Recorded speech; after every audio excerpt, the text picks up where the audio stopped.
going back to those early days, you know, I spoke about when you were young and you went to that gym and you made a massive change in your life, which led to where you are today. I mean, let's talk about where that started. Yes, so left school at 18, I was obese. The Tom Cruise thing came to the fact that I wanted to be an actor when I was younger, so I basically modelled myself and my behaviour on people that had already got that success. So I said, well, if I want to be successful, I need to kind of look like that person. I need to feel like that person. Yeah. So I said, right, I need to sort myself out. I'm not in a good place with my health, with my energy. So I embarked on a process of change. Lost loads of weight, lost like 5.5 stone. I had asthma, IBS, eczema at the time, so I got rid of that. And it was that process of getting really fit and healthy. I was like, wow, this stuff's pretty freaking cool. I want to teach other people. So I did a personal training course just to be able to personal train myself better. It was just a personal interest thing. And then it kind of steamrolled, and my wife, who was, you know, my girlfriend at the time when we were younger, she said, why don't you try and do some stuff? Why don't you start training other people? So I was like, all right.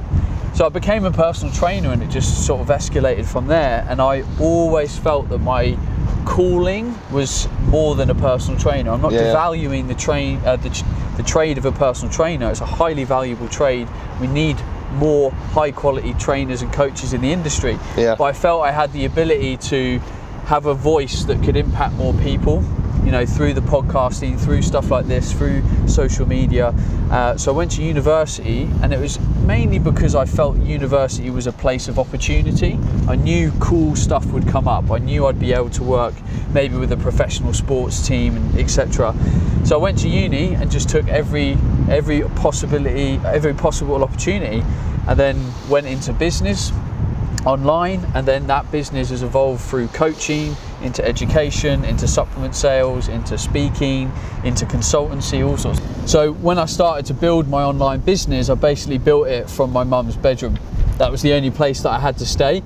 So I literally had a laptop, and for a couple of years I essentially worked part-time as a personal trainer, did the online thing, also worked in a bar at the weekend, and basically wore multiple hats to try and get what I wanted to do off the ground.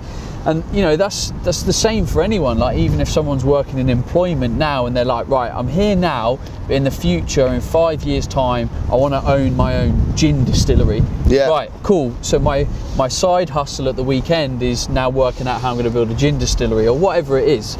So that was one thing. Like, it's not easy. It was quite an isolated life, but I knew I had to do it to get to the place that I wanted to get to. And these are the days when you're totally on your own. So I mean, every decision you make, albeit you've got certain mentors or people you can speak to and ask in your life, these are the days where, because I've been in the same position, one bedroom flat, sat at my kitchen table with a laptop trying to build a business. They're the days where I'm sure there's got to be many occasions where you've sort of looked at it and thought, is this going to work? Should I persevere, or should I, you know, accept failure on this occasion, move on to something else? Have you had occasions on that side? Yeah. So that whole time I was very alone. I didn't really have a mentor at that point in time. I was just reading articles, watching videos. I read a ton of books.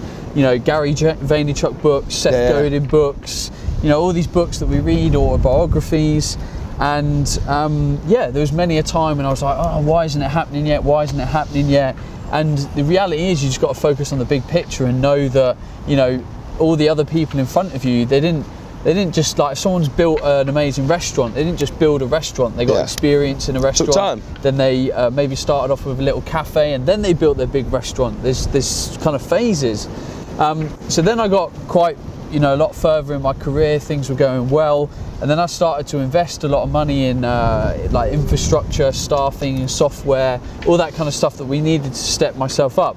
And at that point in time, I acted out of a lot of fear. I wondered if I could do it on my own, whether I had the leadership skills to lead my team and all the rest of it. And I didn't make very good decisions at that point in time. And basically 2016 was a year where we had a lot of change, and 2017 I faced bankruptcy the whole year, fighting the red line the whole time because I'd made all these crap decisions in 2016. And I'm grateful for that year, because I now have a really strong radar for, you know, good decision making, really assessing everything that we spend, why we spend it. Like, because in business you need a ROI, a return on investment. Like, I'm going to employ this guy, right, what's the outcome? What do we expect?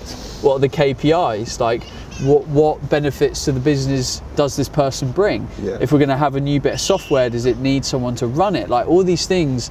And yeah, that was a really tough time, but now I have a team that are absolutely brilliant as a result of all that hardship that we went through. So a massive learning curve there for you was the point of, you know, you say facing potential bankruptcy. I mean, that is every business's worst nightmare, everybody who's in business's worst nightmare. But obviously, bouncing back from that, you learn from it, you move on, and then clearly gone from strength to strength in your current sort of status. I mean, we were just saying earlier about the Japan-England game the other week when you were working on O2 Touch. I mean, again, personal achievements. You know, we could talk about the lows, but then for every low, there's always a high. You know, I follow you, see your stuff. There's some really good information that you're putting out there. So you're using working with some really good public figures. I think that's awesome that you're sharing that message. You know, that's got to be a big achievement in your life. It is, and I think the thing is, you go through a period of time in business where everything's working really nicely, and you're like, oh yeah, high fives, brilliant, we've had a great year. And then some bad times hit, and you're like, oh mate, I thought we'd got through this.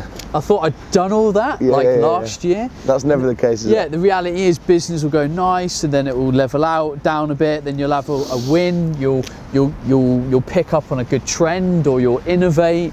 And that was another reason why we had a lot of trouble in our business in 2017.